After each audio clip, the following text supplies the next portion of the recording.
Olá, sejam muito bem-vindos a mais um podcast da Integrar Educa. E hoje nós vamos falar um assunto muito especial, que é relacionado à fala e à nutrição. Nossas convidadas especiais são: quero apresentar a Gabriela. Ela é nutricionista, especializada em materno e infantil e ABA aplicado à terapia nutricional. Seja muito bem-vinda, Gabriela. Muito obrigada, é um prazer estar aqui. Também está conosco a Suzana Sós. A Suzana é fonoaudióloga, pedagoga, psicopedagoga, mestre em distúrbio do desenvolvimento e pós-graduanda em análise do comportamento aplicada.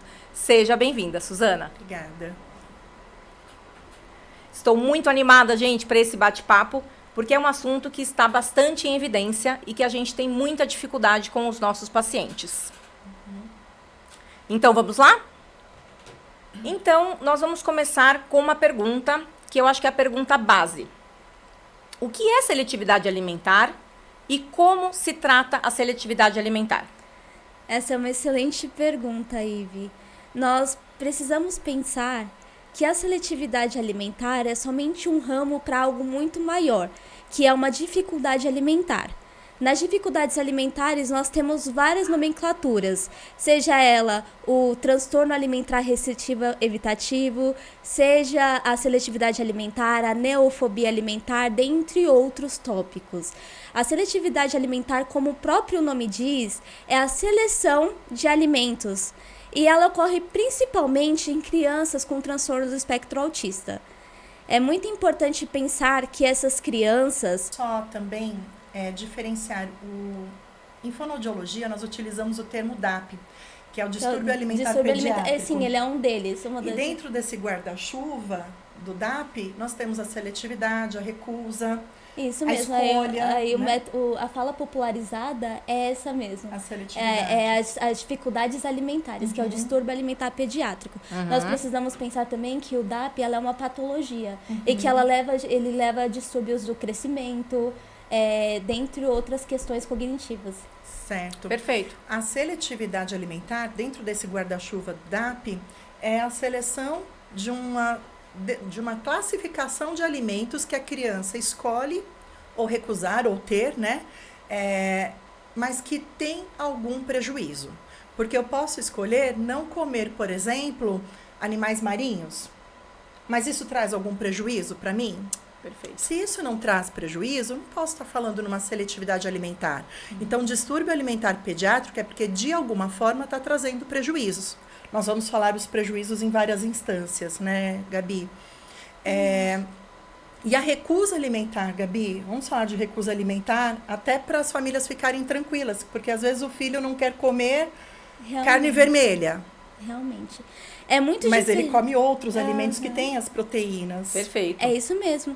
É muito diferente quando uma criança tem preferência por algum tipo de carne, por exemplo. Eu prefiro carne de frango e carne de peixe, do que eu não gosto de nenhum tipo de proteína animal.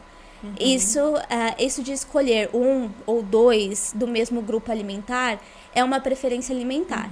Já quando a criança não aceita nada daquele grupo alimentar especificamente, se caracteriza como uma recusa alimentar, que pode ser maléfico. Estando no Pensando no bem-estar da criança e que ela tenha uma melhor aceitação alimentar no futuro.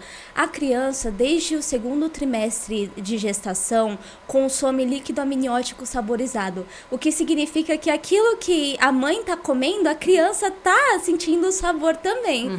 Então, se uma mãe não tem um repertório alimentar variado durante o período gestacional, provavelmente haverá uma dificuldade na aceitação alimentar durante a introdução alimentar. Aí nós vamos para o segundo ponto, que é a introdução alimentar como um todo. Ela acontece a partir dos 6 meses de idade, junto com os sinais de prontidão. A criança consegue ficar sentada, ela perde o reflexo de protusão da língua, ela consegue manter a cabeça ereta, dentre outras questões. Então, essa introdução alimentar deve ocorrer com repertório alimentar variado e numa textura que seja adequada para a criança. Algumas mães, elas ficam um pouco receosas quando se trata da introdução alimentar, porque a criança ainda não tem dentição.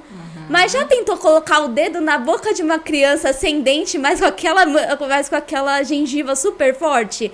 Essa criança tem a força suficiente para triturar com a própria gengiva o alimento. E isso auxilia muito na questão da motricidade orofacial, isso não é? Acontece lá no período de amamentação. Então, só retomando um pouquinho essa fase inicial de dar as mamadas, né? Por que o pediatra orienta as mães a dar a mamada com tranquilidade, num espaço neutro, sem muitos estímulos para não desviar a atenção da criança, que é para ela garantir, ao menos ali, um pouquinho para mais, um pouquinho para menos, 15 minutos em cada peito. É um padrão. Algumas crianças mamam por mais tempo, outras por menos. Mas a força, a sucção, tem mães que relatam, eu sinto o leite descer, eu sinto ele puxar.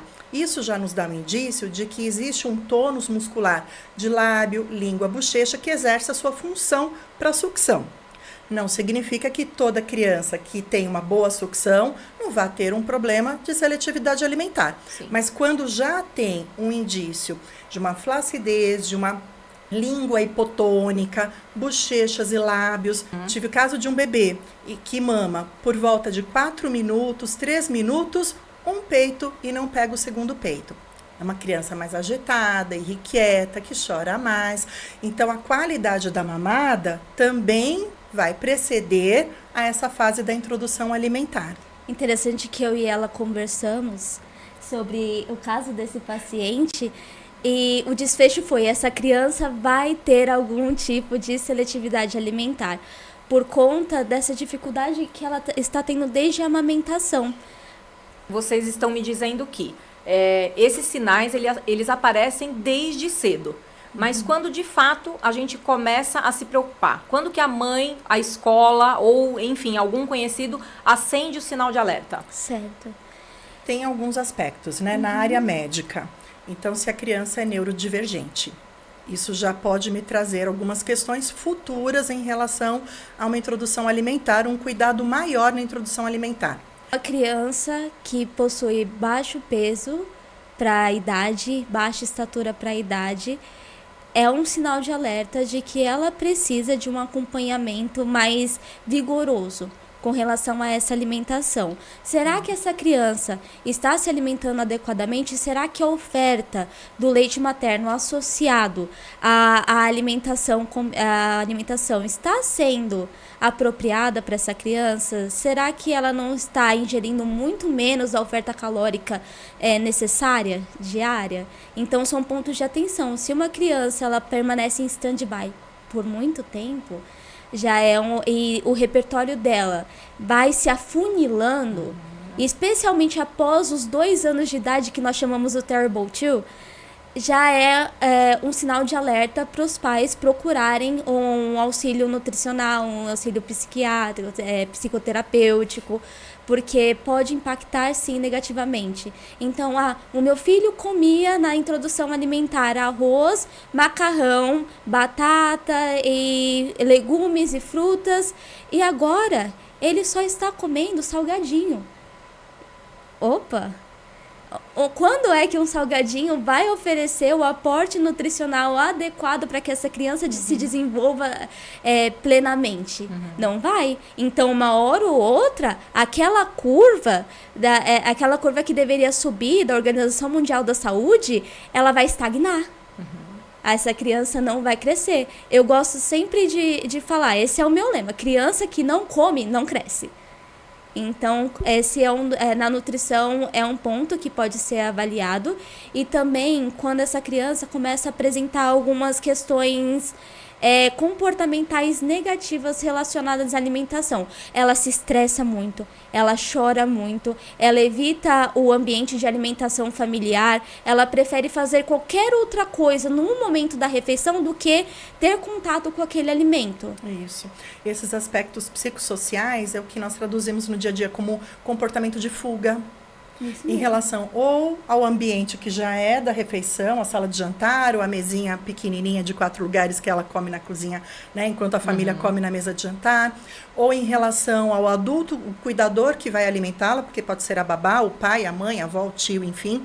Mas ela já começa a ter um comportamento aversivo quando a pessoa chega com um pratinho, que pode ser colorido, pode ser bonitinho, mas se aquela situação se tornou aversiva, ela apresenta essa fuga, esse comportamento de fuga. Além disso, tem a rigidez sensorial. A criança começa a não querer encostar no alimento. Ela passa a lavar a mão com muito mais frequência. Ela não consegue sentir o cheiro, que ela faz náusea, faz vômito. São outros sinais de alerta também. Na área de motricidade orofacial, o que a gente percebe? A criança que não come alimento crocante, por exemplo, que não tem uma boa mastigação. Então, nós avaliamos as funções estomatognáticas, que são as funções da respiração para a sobrevida, né? Então, respiração, a mordida, sucção, a mastigação, deglutição. E esses fatores, ao serem observados, diante de uma queixa de seletividade alimentar, o que a gente percebe? Uma hipotonia. Ou uma língua que não cumpre a sua função. O que nós fazemos quando estamos comendo, né? Nós mordemos com os incisivos, que são os dentes anteriores, ou quando é um alimento mais duro, utilizamos o canino. E a criança aprende observando, quando o adulto põe na boquinha, corta aqui com o dentinho do lado e mastiga com os dentes molares. Então, cada parte da nossa boca exerce uma função para esse momento da alimentação. Quando uma dessas estruturas não está bem desenvolvida, existe um problema na estrutura ou na função que ela deveria exercer, aí também precisamos trabalhar com a motricidade orofacial. Então, a língua ela pega o alimento, e ela tem a função de levar o alimento da esquerda para a direita, para fazer o quê? Uma mastigação bilateral. Claro que todos nós temos preferência em mastigar com um lado da boca, ou esquerda, ou direita, mas isso não pode ser discrepante, porque senão o desenvolvimento de ossatura tende a desenvolver mais do lado de preferência da mastigação e menos do outro lado. Isso é um problema, até crâniofacial, que depois envolve outros, né, terapeutas e médicos. Mas essa língua, fazendo esse exercício de tombamento do alimento de um lado para o outro, a mastigação passa a ser horizontal de tombamento e não mais só vertical, como é no início da papinha, que a boca só abre e fecha verticalmente, né? Então, a língua ela é extremamente importante. Mandíbula, movimento rotacional de mandíbula, nós estamos falando. Então, o que isso tudo do alimento, da mastigação, tem a ver com a fala? Vamos falar dessa dificuldade na fala. Uma boca mais enrijecida, um lábio que não faz todos os movimentos que ele precisa. Tensionado, arredondamento para a letra O, U e outros fonemas. Então, é uma boca que não cumpre a sua função com todos os seus músculos para que possa ter a fala. Mas quando a gente avalia a criança está lá, tateando com a ponta de língua, imitando o nosso jeito de falar, ou seja, ela tem intenção comunicativa, mas ela não consegue, de forma motora, expressar. Agora, continuando com a parte nutricional dessa importância da boa mastigação e boa deglutição, uma criança que não consegue movimentar com a língua da esquerda para a direita da boca, dificilmente ela vai sentir com as papilas gustativas o sabor do alimento. Dificilmente ela vai ter a facilidade de triturar para que seja melhor deglutido, para que seja melhor digerido pelo organismo. Consequentemente, ela pode ter uma recusa porque ela não conhece o sabor pleno daquele alimento. Não explorou, né? Exatamente, porque é uma experiência, é toda uma experiência. A alimentação é uma experiência que envolve vários estímulos. E uma criança, ela precisa desse tempo da mastigação e da deglutição para compreender o que ela está comendo. Além, é claro, de sentir prazer com aquilo. Perfeito. E por isso também que eu acho que é muito importante o jeito que o terapeuta vai trabalhar essas questões. Por exemplo, a forma lúdica, ela traz muitos benefícios para que isso seja introduzido. Sim, exatamente. São várias etapas, né? Exatamente. Cada indivíduo é um indivíduo. Então, na abordagem nutricional, quando nós vemos que uma criança está passando por essa questão de hipotonia, essa questão de recusa alimentar muito importante, nós vamos avaliar o contexto geral. Por isso, daí a importância da anamnese, de saber o histórico daquela criança. Como a gente falou desde o início, se ela teve uma boa amamentação, né? Se a mãe consumiu um repertório de alimentos variados durante a gestação, se a introdução alimentar foi feita de acordo com a Sociedade Brasileira de Pediatria e com a Organização Mundial da Saúde também, da evolução das texturas dos 6, 9 meses de idade e 1 ano, verificar se ela teve algum episódio traumático que impede ela de aceitar aquele alimento, verificar se ela tem questões sensoriais envolvidas também. Então, é muito abrangente, mas ao mesmo tempo nós conseguimos, com essa anamnese, identificar pontos chaves para trabalhar com aquela criança. Então, vamos supor que essa criança ela tem uma questão de hipersensibilidade tátil e hipersensibilidade olfativa. Nós vamos trabalhar com ela, né, no lúdico, com a questão de pegar uma massinha, um slime, passar um fluido não newtoniano, por exemplo, para que ela se habitue com aquela textura. Se essa criança não consegue pegar nesses objetos, dificilmente ela vai ter a aceitação de um purê de batata, por exemplo. Então, essa é a forma lúdica que nós trabalhamos para essa aceitação dessa textura. Vamos pensar que essa criança tem essa hipersensibilidade olfativa. Nós vamos pensar em trabalhar com estímulos de cheiro, levemente, colocar um pouquinho mais longe da criança. Você consegue sentir o cheiro daí? Não. E daqui? Colocar um morango, por exemplo, cujo cheiro é muito atrativo. E aqui, agora mais perto, você consegue sentir? Não. E agora? Sim. Será que como é esse cheiro para você? Ele é doce, ele é salgado, ele é amargo, ele é azedo? Porque a gente consegue identificar sabores também pelo cheiro. A gente sabe se um alimento é doce ou salgado pelo cheiro também. Então, como você acha que é? Você acha que é salgado? Você acha que é doce? Também pensar nessa criança em o ambiente que ela está inserida. Será que existem muitos cheiros ao redor dela durante a alimentação que impede ela de sentir aqueles cheiros especificamente do prato dela, da refeição que ela está consumindo? Então, avaliar o ambiente como um todo é algo também que nós utilizamos. Pensar se tem muito estímulo visual, né? Muitas telas, desenhos, dentre outras coisas. A televisão. Exatamente. Nossa! Essa é uma parte que eu estava esperando muito para chegar, né? Exatamente. Essa dificuldade que as terapeutas têm, né? Em realmente introduzir essa questão até educacional em casa, né? Porque qual é a dificuldade, qual é a orientação realmente, a alimentação em frente às telas? Qual é o prejuízo que a gente pode causar em relação a isso? É preferível ter uma música de fundo que a criança gosta, que acompanha, mas sem o estímulo da imagem. Deixa no Spotify, já fazendo propaganda, mas deixa num canal, numa rádio, enfim, tocando a musiquinha que a criança gosta, enquanto todos comem, porque também não adianta a criança comer sozinha à mesa. Em quem ela se espelha? Quem está do lado. E quando uma mãe me fala de algum comportamento, normalmente as mães que me conhecem sabem, eu pergunto, quem faz assim em casa? Porque é um comportamento aprendido, não é inato.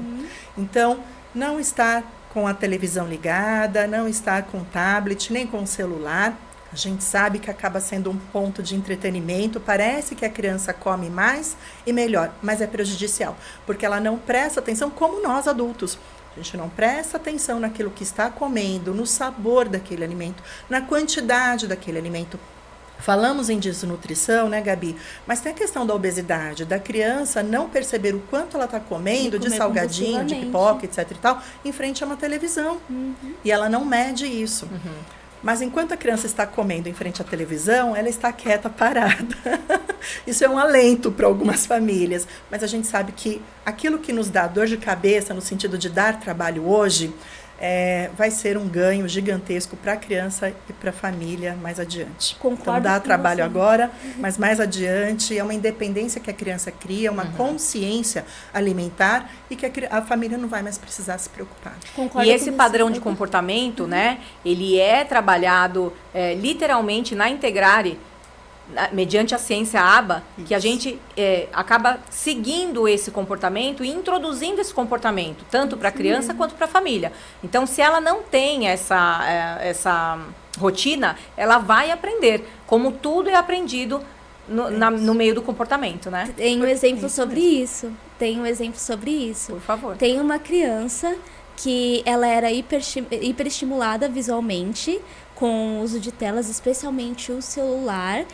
E na hora do consumo do alimento, ela mastigava de boca aberta. Não passava o alimento de um lado para o outro da boca. O alimento ia quase íntegro para o seu trato gastrointestinal.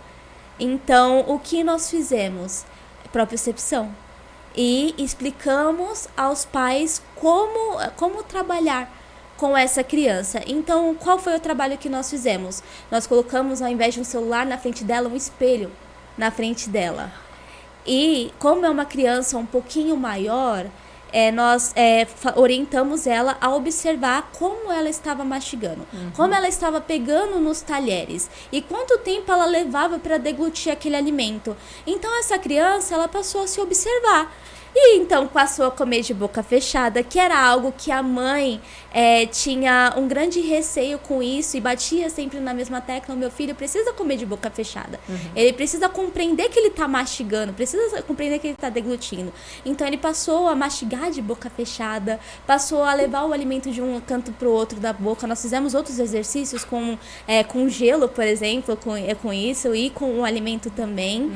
E com o tempo, e replicado em casa, essa criança foi capaz de melhorar muito.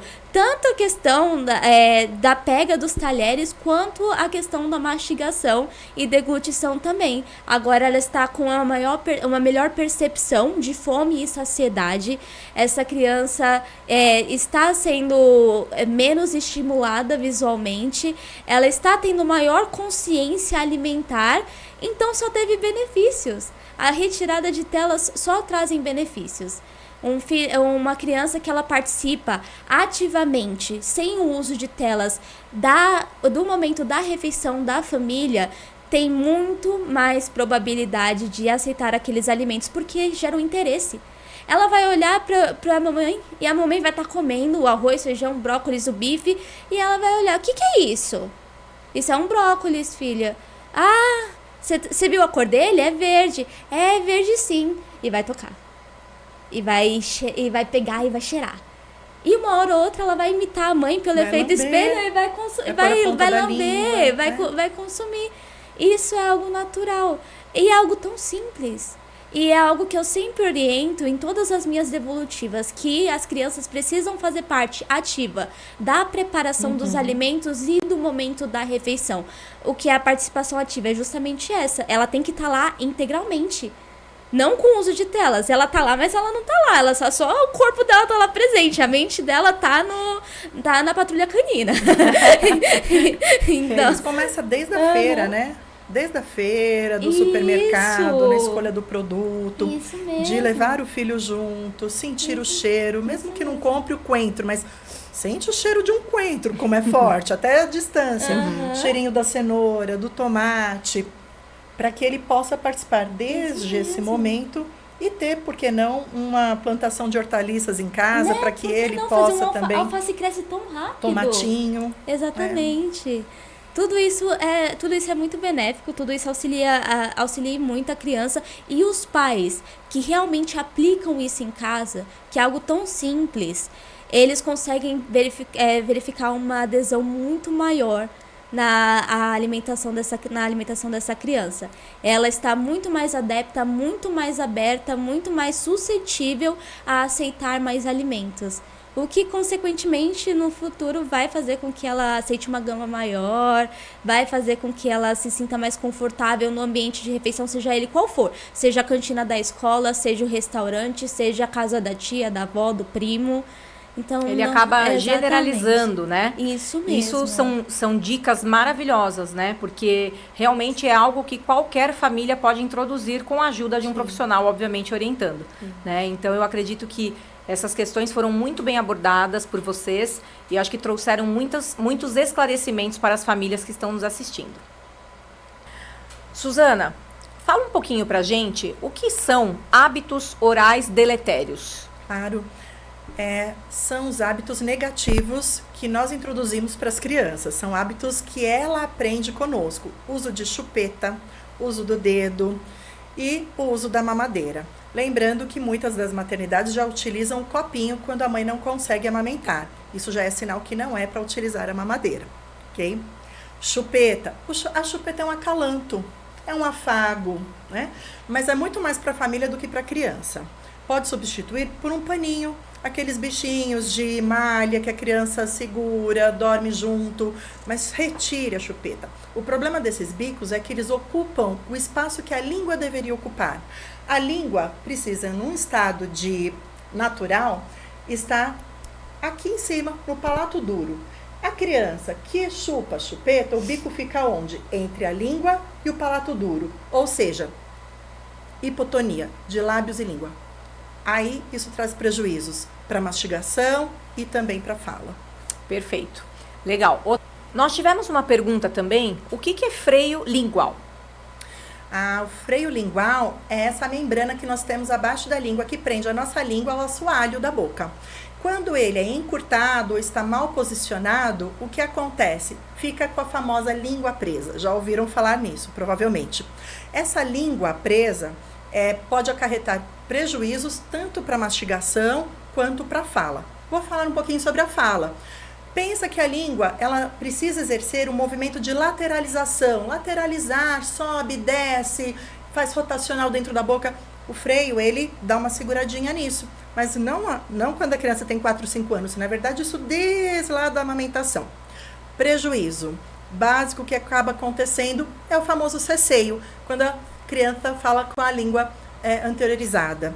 Então, traz prejuízos. A gente percebe no som do S, que fica muito mais prolongado.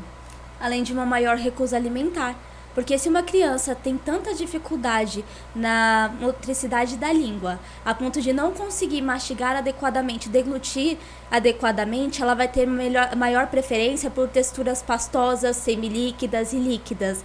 O que diminui muito o repertório alimentar dessa criança e faz com que ela não tenha um aporte nutricional adequado, com todas as vitaminas, todos os nutrientes que essa criança precisa. Quando esse frênulo ele é detectado em avaliação fonoaudiológica, nós chamamos de anquiloglossia. E aí é preciso fazer a frenectomia, que é o piquezinho, e encaminhamos então para um cirurgião buco. Ótimo. Na Clínica Integrar Educa, frequentemente recebemos pacientes com seletividade alimentar severa. Então, o paciente, muitas vezes, ele foca em um alimento e ele passa meses comendo só aquele alimento. Por exemplo, um excesso de carboidrato e associado ao glúten e a açúcares. Então, essa questão, como que ela é inserida nas crianças com TEA? Qual é o prejuízo que realmente esses alimentos causam nessas crianças? Muito obrigada por essa pergunta. Carboidrato é açúcar. Açúcar é energia. Nós precisamos pensar que uma criança TEA é uma caixinha de surpresa. E ela vai vir com outras questões do neurodesenvolvimento envolvida. Como, por exemplo, o TDAH. Uma criança que é hiperestimulada pelo açúcar, ela vai ter maior dificuldade de concentração. Seja em casa, seja na escola, ela vai ser mais hiperativa. Ela vai ser mais agitada e a probabilidade de desregulação é maior. Além do que, quando se trata de uma criança com questões de dificuldade de motricidade orofacial, essa criança não consegue digerir o carboidrato cuja digestão ocorre na boca. Então, vai para o sistema dessa criança de forma desregulada, e essa absorção ela não é feita adequadamente, então, consequentemente, essa criança vai ter problemas gastrointestinais. Seja uma constipação, seja uma diarreia, e tudo que a criança até se alimenta, ela associa. Então, se torna algo positivo ou negativo para ela. Se ela consome uma quantidade grande de carboidratos e ela tem uma constipação, por exemplo, isso vai doer. Ela vai precisar, talvez, de uma lavagem. Ela não vai conseguir evacuar direito, talvez sangre. Então, a probabilidade dela aceitar novamente esse alimento e outros alimentos que estavam envolvidos lá, que de tabela, vai ser muito menor a probabilidade dela aceitar. Por isso. Perfeito. Muitas questões chegam até a clínica e uma mãe, qual é a maior aflição dela? Se uma criança seletiva, ela deixa de ser seletiva. Então, qual é a probabilidade disso acontecer? Há uma grande probabilidade quando há a associação da equipe multidisciplinar com os pais engajados. Como isso acontece? Uma criança seletiva, ela tem diversas questões, seja ela cognitiva, sensorial, de preferência e outras. Como isso é trabalhado?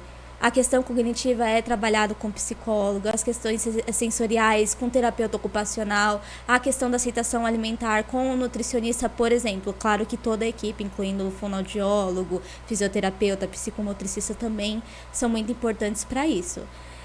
Junto com todo esse trabalho que é feito de dessensibilização, junto com o apoio dos pais que vão replicar as atividades em casa, é um caso de sucesso. Se há essa junção, esse pareamento da equipe multi com os pais em benefício dessa criança, sim, uma criança pode deixar de ser seletiva. Nós temos, sim, casos de crianças que aceitam muito melhor o alimento porque tem os pais que conversam com o psicólogo dessa criança, com o fonoaudiólogo dessa criança, com a nutricionista, e perguntam para ela quais atividades no seu repertório podem ser desenvolvidas para a melhor aceitação alimentar do meu filho. E nós, como profissionais, damos essa receitinha de bolo para essa mãe, baseado em tudo que está sendo trabalhado com aquela criança naquele período, e essa mãe e esse pai replicam em casa, e a criança acaba sendo estimulada em sua totalidade. E assim nós temos um caso de sucesso. Pegando o gancho da Gabi, a criança com seletividade alimentar, como todos nós, tem um cérebro que é uma plasticidade. Ele se desenvolve e ele muda, ele aceita novos comportamentos. Só que cada novo comportamento leva-se um tempo, então é um processo gradual. Quando falamos no trabalho em equipe, na Integrare, estamos falando do psicólogo, do fono, do TO, terapeuta ocupacional, da nutricionista, de toda a equipe, porque, por exemplo, por que o autista, pensando nas nossas crianças, por que o autista só quer comer o salgadinho daquela marca, daquele sabor, daquele pacote que tem 150 gramas? Porque é um padrão de comportamento. Se ele tem um padrão de comportamento, ele tem dificuldade em aceitar o novo. Isso é a falta de flexibilidade cognitiva. Então, por que trabalhamos em conjunto? Porque toda equipe trabalha com as funções executivas. É uma palavrinha-chave que resume muitas das habilidades que nós temos em termos de comportamento. Para que essa criança aceite novos alimentos, ela precisa aprender troca de turno, contato visual de maior permanência, imitação, tocar em vários objetos de texturas diferentes, e isso tudo jogar, né, minha vez, sua vez, saber perder. Só que quem é que nasce sabendo perder, gente? Né? Então, é preciso aprender para que ela possa experimentar outros salgadinhos, e aí sim a nutricionista vai nos direcionando. Vamos tentar agora com um outro tipo de alimento, mas que tem aquele mesmo sabor. Ou vamos pegar aquele alimento que ela gosta e vamos triturar, vamos envolver no meio da brincadeira da massinha. Deixa o cheiro ali, com outros alimentos ou na massinha. E assim, de forma lúdica, vamos trabalhando com essa questão da seletividade alimentar, que vai se reduzindo porque vai ampliando o repertório alimentar dessa criança. Perfeito. Muito bom.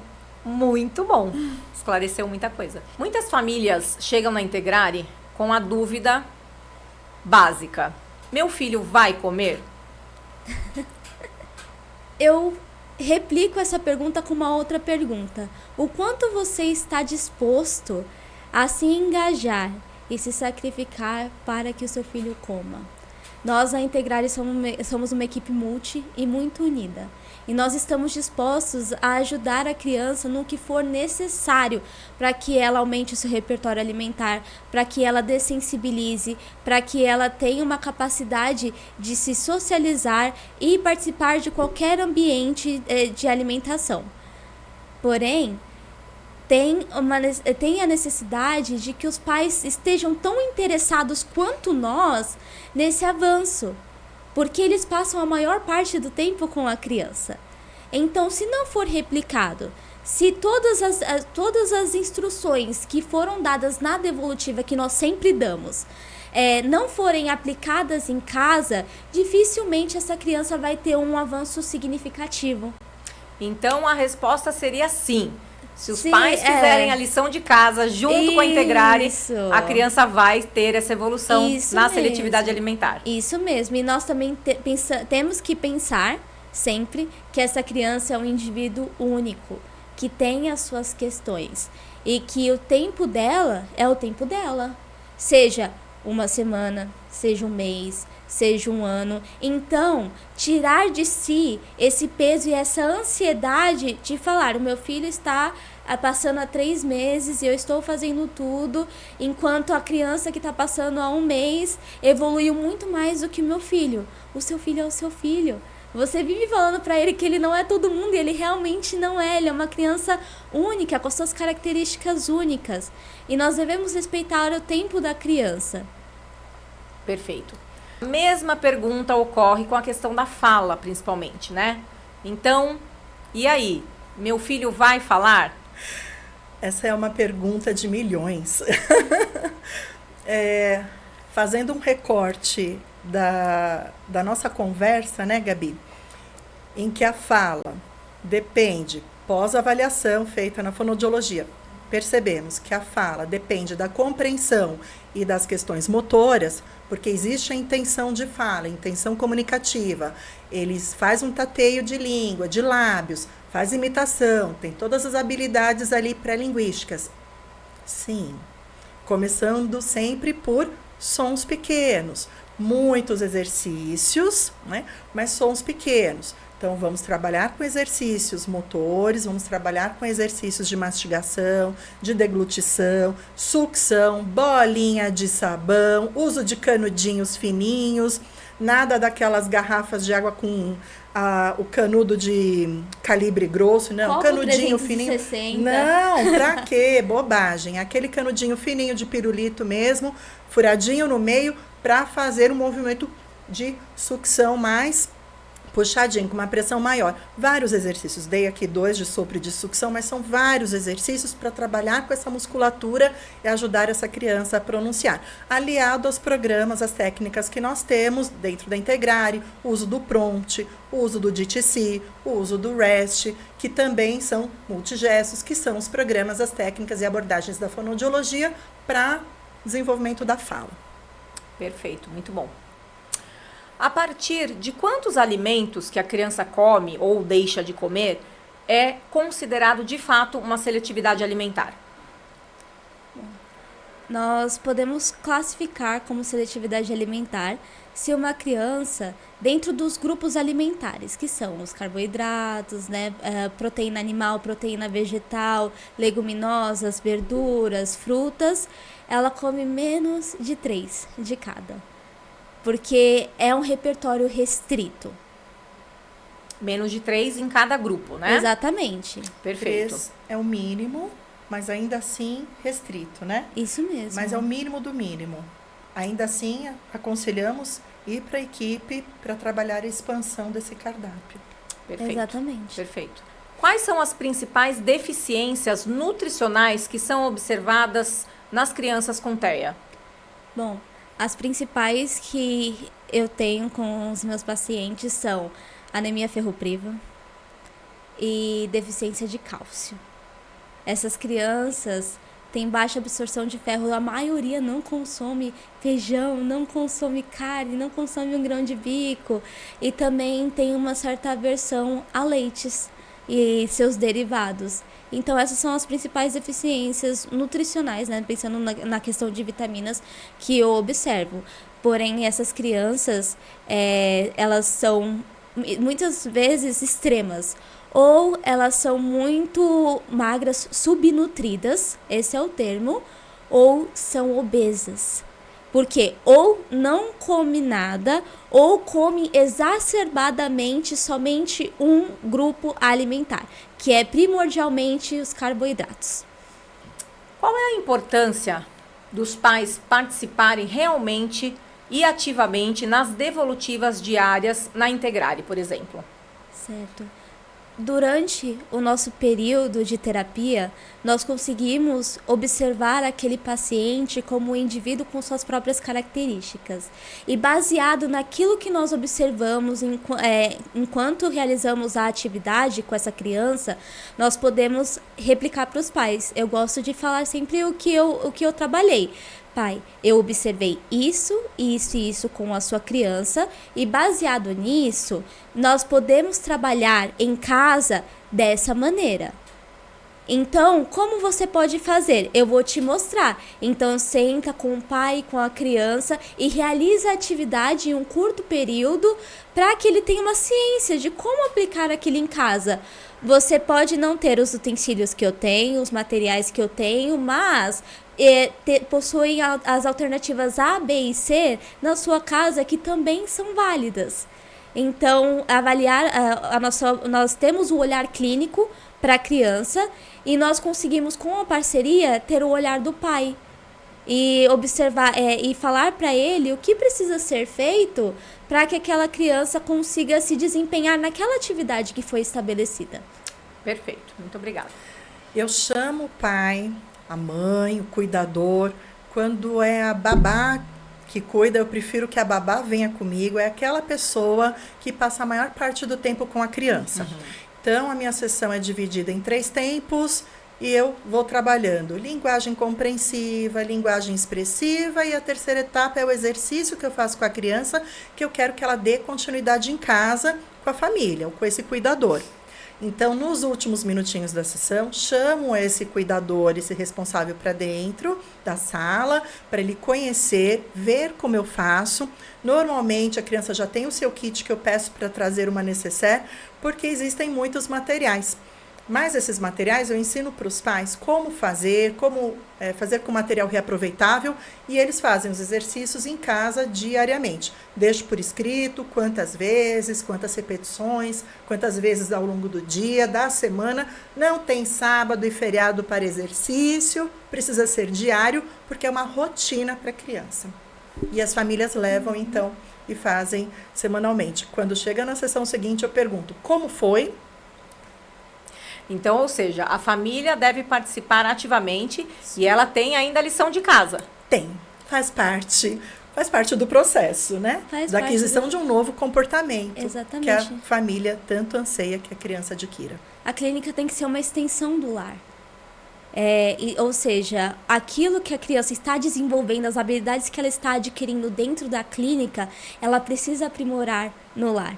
É por isso que nós consideramos tão importantes as devolutivas. É por isso que a Integrare, ela foca bastante que os pais estejam presentes no momento da devolutiva, para que a criança consiga se desenvolver em sua plenitude. Muito bem. Nesse bate-papo de hoje, né, eu queria saber a importância realmente de uma equipe multidisciplinar para que esse trabalho seja completo, como na Integrare, que nós temos a associação de todos os profissionais dentro de um caso, regendo esse paciente. É isso mesmo, Ive. Nós trabalhamos em conjunto, dentro da fonoaudiologia, fonoterapia, vai trabalhar com esses movimentos orofaciais, com as funções estomatognáticas, junto com a Nutri, percebendo por qual alimento podemos iniciar, o que essa criança tolera, o que ela não tolera, é o crocante, é o macio, é o líquido, e aí trago isso para as funções estomatognáticas. Preciso da participação da terapeuta ocupacional, que vai me dizer o perfil sensorial dessa criança, pensando no prato que essa criança vai ter à frente, como apresentar esse alimento para a criança, tudo junto, tudo misturado, tudo separado. Preciso, né? A criança precisa, nós precisamos do musicoterapeuta, porque para a fala, a musicoterapia ajuda demais, porque trabalha ritmo, respiração, além, né, de ser a arte aí com as suas 1000 linguagens. Exatamente. Psicólogo. O psicólogo, se a criança tem uma questão cognitiva que impacta negativamente nessa aceitação alimentar, sensorial também é muito importante. O psicomotricista, se essa criança tem uma hipotonia a ponto de não conseguir pegar os talheres adequadamente e não consegue se alimentar adequadamente. O fonoaudiólogo maravilhoso que nos ajuda a identificar desafios na mastigação e na deglutição, para que a gente consiga perceber melhor quais texturas adaptar para essa criança no momento que ela está vivendo, e assim se desenvolver como um todo. Daí a importância de todos os profissionais juntos. Muito bem. Por isso que a Integrare está à disposição para tirar mais dúvidas. Deixa a sua pergunta lá no nosso Instagram, que nós... No próximo podcast, a gente vai responder tudo com muito carinho e muita atenção para vocês. É importante que você procure uma clínica especializada, que tenha realmente todos os especialistas preparados e capacitados para dar continuidade na intervenção do seu filho. Muito obrigado e até a próxima!